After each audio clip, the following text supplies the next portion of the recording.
Hello YouTube, this is Skip coming to you live straight out of Real Hard 6 Aquatic Kennels.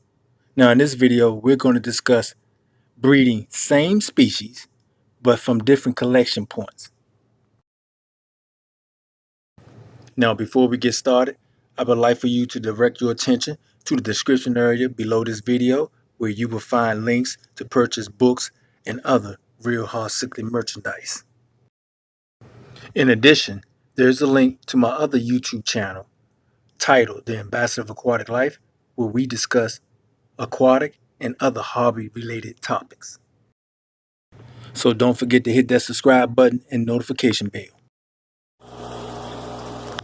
Now in my previous video titled Real Saravia Trimex Cichlids with Free Swimmers 2019 update, I asked you guys what you think about breeding same species but from different location points. And I got some pretty interesting feedback from you guys. I also asked the same question on my Facebook page and got good feedback from that as well.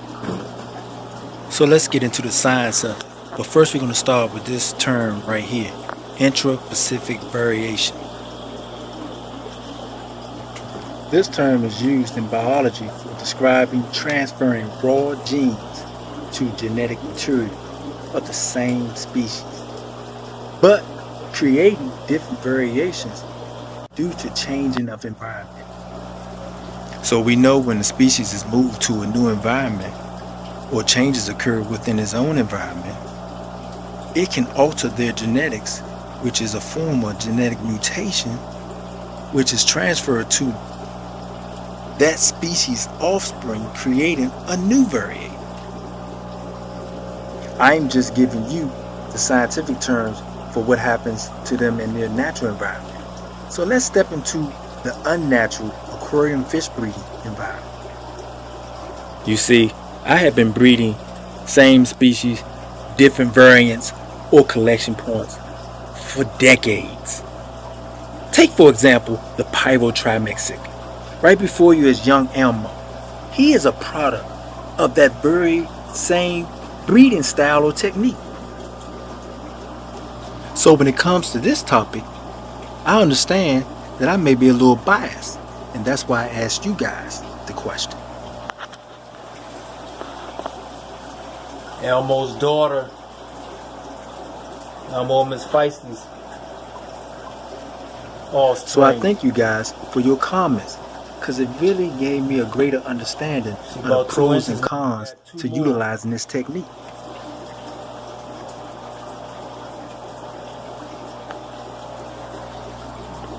Here's a proud papa. My Trimex. Elmo.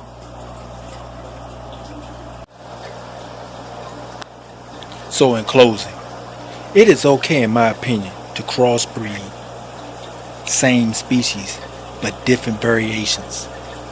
And understand this, that is not hybridizing, because at the end of the day you have the same species. You just creating another variation of that species by breeding the two together. But I'm gonna tell you what I've learned from you guys' comments. It's probably better to keep the variations separate. And I say this because after reading during Hiltons comment from the previous video, it gave me a different perspective about the topic. So let me read to you his comment. He stated, if you can help it, keep the geographic variations separate, especially if their natural habitat is being destroyed. Now, I have to admit, I never looked at it from that point of view. Let me read the rest of his comment. He stated, the novelty of crossbreeding does not matter so much if both varieties are already in abundance. Now, I have to admit, I agree with him. And with that said, this Skip, I'm out.